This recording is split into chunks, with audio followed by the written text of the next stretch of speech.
vous avez eu à vous occuper. Je me souviens d'une affaire de maux de tête continuels sans raison apparente, et d'une autre, un mal d'estomac persistant. La personne touchée ne pouvait plus rien faire, pas même dormir la nuit. Souvent les gens font des analyses, des examens où on ne trouve rien. Je me rappelle aussi avoir exorcisé une fille de 17 ans, qui avait été hospitalisée dans plusieurs cliniques psychiatriques en Europe. Nulle part ne lui avait diagnostiqué quoi que ce soit. La malheureuse souffrait mentalement. Elle n'arrivait pas à raisonner.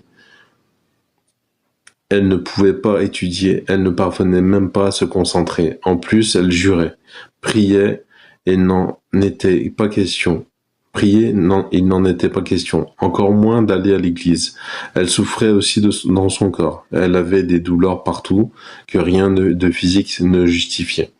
Je le répète, plusieurs cliniques à travers l'Europe avaient échoué à lui trouver quelque chose.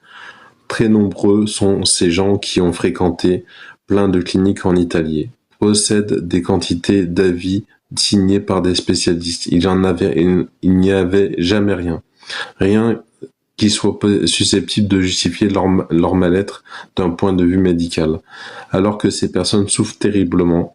Quoi qu'il en soit, cette fille de 17 ans est arrivée ici un beau jour dans mon bureau. L'exorcisme permet de détecter clairement qu'il y a non un mal causé par le démon, car à la fin, il y a soit la présence directe du démon, soit un mal causé par lui. Les premiers exorcismes, en un sens, ce sont des diagnostics.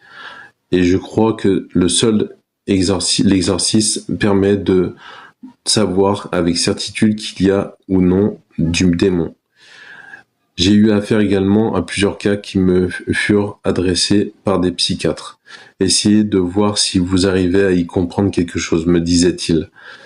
Au terme de l'exorcisme, je déclare ceci. Il s'agit d'un mal que la science n'a pas encore réussi à expliquer et par conséquent à soigner. On est en présence d'une maladie d'un autre genre, autrement dit du genre diabolique. Bien des patients se sont adressés à moi après avoir consulté un médecin.